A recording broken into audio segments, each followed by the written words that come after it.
Hey everybody, welcome back. Today we're looking at Spencer's 2022 RMAX.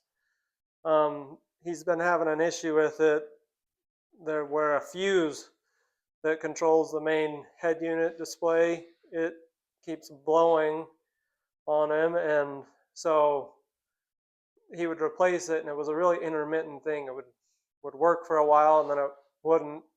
It would blow in the middle of a ride, and so he really wanted to figure this out. So we're going to show some of the troubleshooting that we did to be able to figure this switch out. So I'm going to cut over to Spencer and he's going to show you which fuse it was. And yeah, roll over here. We've got a this main fuse block up here in the front. It's the 7.5 amp signal fuse here, and that correlates with this one here. You can't see it white because it's been changed out. It's not the factory fuse, but 7.5 amp fuse, and that would just go on us intermittently.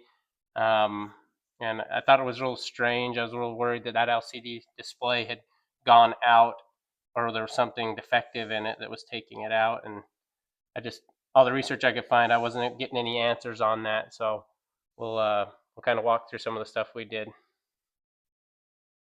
All right, guys. So we're just going to show you kind of demonstrate what this is like when this fuse blows. I'll let Adam roll over here to the LCD display, kick that key on. If any of you have seen this, it might get you worried and you might be a little frustrated on what's going on. So hopefully this might be helpful to some of you in some troubleshooting. So we got the display on there. yep. Okay, so I'm just going to pop this fuse out. Yeah, That display went killed dead on you. But everything still runs just fine. It's just that display. Yeah, and it was a little nerve-wracking. It was kind of crazy that takes that fuse out. But the machine still runs fine. You're running blind. You don't know your temperatures. You don't know what your fuel levels are.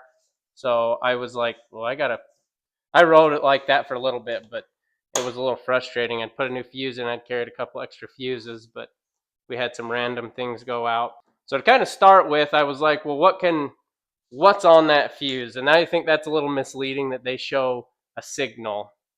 I think it should. I don't know why it doesn't say something like the head unit. Like, well, what branches off of there? And I was having a heck of a time finding any specific component. One thing I did notice, I got in, and one thing I started correlating is I'd pull this e-brake, my park brake, and when I'd go to release that, when I went to offload a trailer once, this running, display's working, push the brake, let the park brake down. As soon as I let the park brake down, the fuse popped on it. And I'm like, oh, there's something to do with this park brake switch.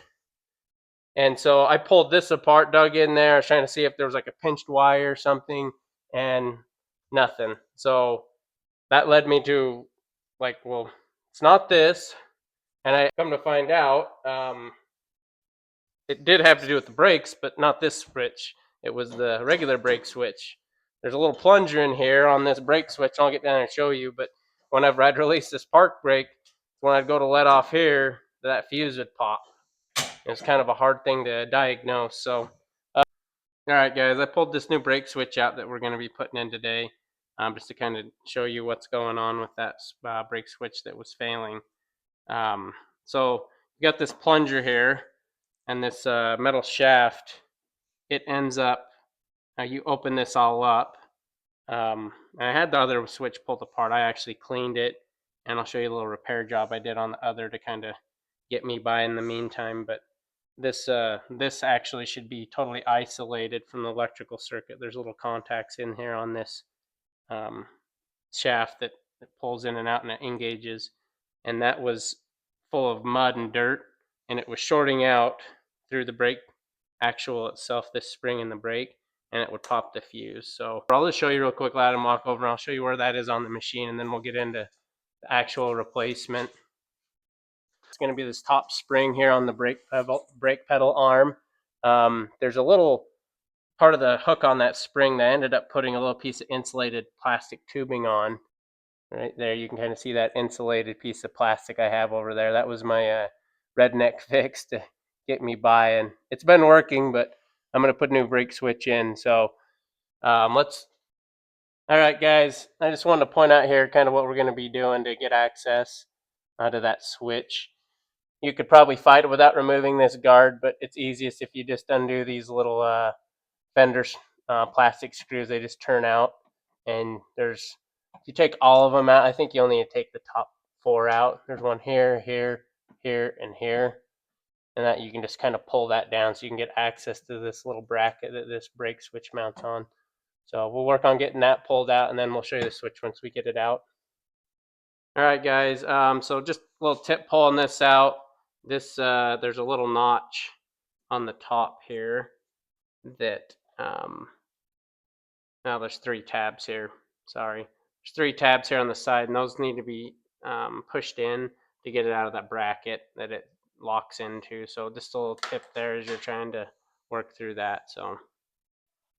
All right, guys, as we pulled the switch out, you guys may have noticed this red wire. This red wire goes to the street legal kit. It's the brake light signal that goes to the kit. So if you look closer here, you can see they've just tapped into that wire. See if you can open that up so you can see.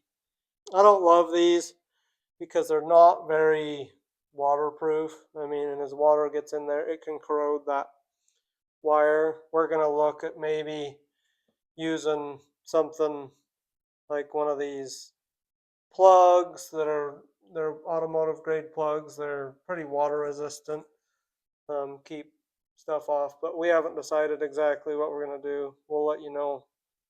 We'll show you as we go along. All right, guys, welcome back. We're in the process of getting all the wiring for that street legal kit tied into this. We decided to use one of these J-Ready automotive grade kits. We created a more waterproof, we believe, more waterproof connection for it. So Spencer's going to finish crimping that piece right here. These little crimps come in pretty slick, and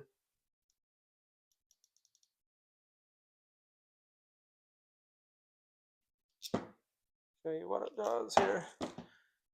Crimps right on that base, and then you just go ahead and have to slide this in here. That locks in there. We gotta put that lock in. Here's the.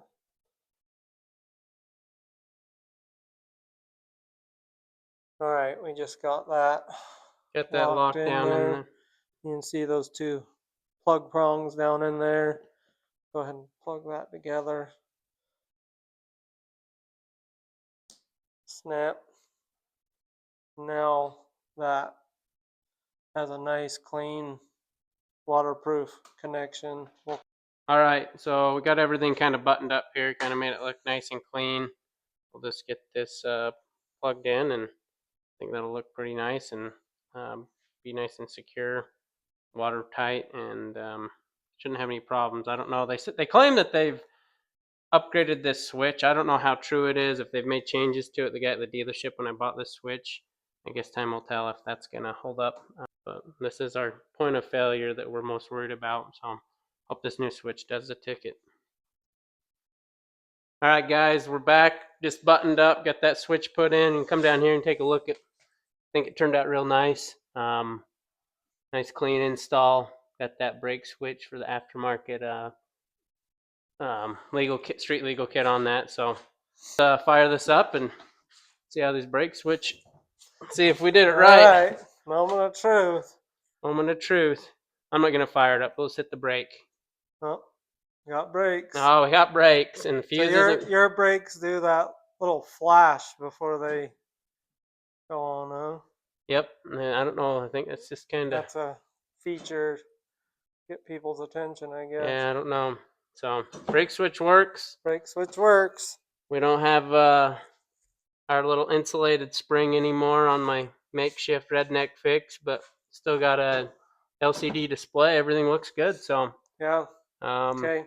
You guys want to support the channel? Go ahead and like and subscribe. Hope this helps out with any of you guys' efforts to troubleshoot anything like this on this RMAX 41000. Hey guys, thanks for joining us for this last video. It was a lot of fun watching Spencer figure out what was going on with that switch. If you want to see what we're going to do with a custom bracket for this bump seat to make this a little cleaner, have a nice gas tank mount, like and subscribe, and join us next time.